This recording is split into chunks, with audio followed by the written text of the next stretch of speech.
As someone who is currently in a relationship that started with initial online interaction, I find that there are many ways in which people interact with each other online.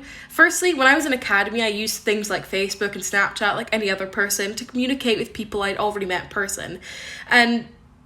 But being from a small town and from a small school, I personally felt there are many types of people that I'd never interacted with, and I was very interested in doing so.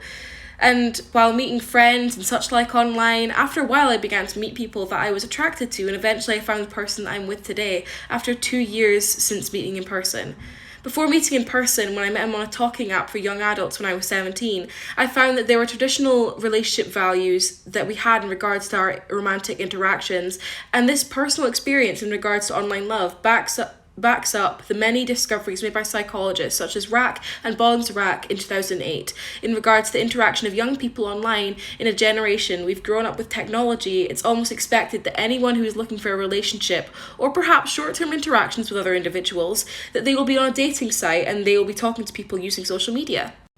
But that's your generation. The older generations can't even understand where to begin with technology, let alone online relationships. Actually, online relationships have been around for a lot longer than you might assume. Starting in the 1980s, online relationships were highly stigmatized due to the abnormal manner of meeting people online rather than meeting people at work like your parents did.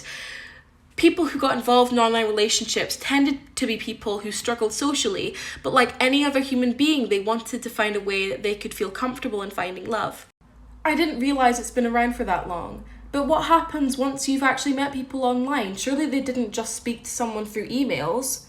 Actually, you're right. According to a study done by Monica T. Whitty in 2008, she found that many participants had met online initially were already having face-to-face interactions after a week or two.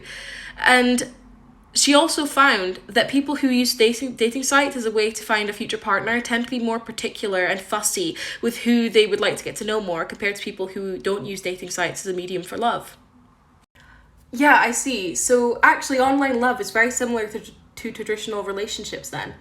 Exactly. When looking at traditional relationships versus modern relationships, it is clear the older theories that apply to traditional relationships also apply to online relationships. The only thing that provides a clear difference between these two types of relationships is the way we present ourselves for initial attraction of possible future partners is slightly different. Online, we're able to present either a true self in which we delve into our deepest dreams and secrets in a way to be completely upfront with possible partners, or we could be the best version of ourselves first and then delve deeper into who we truly are at a later date once you've had that initial attraction.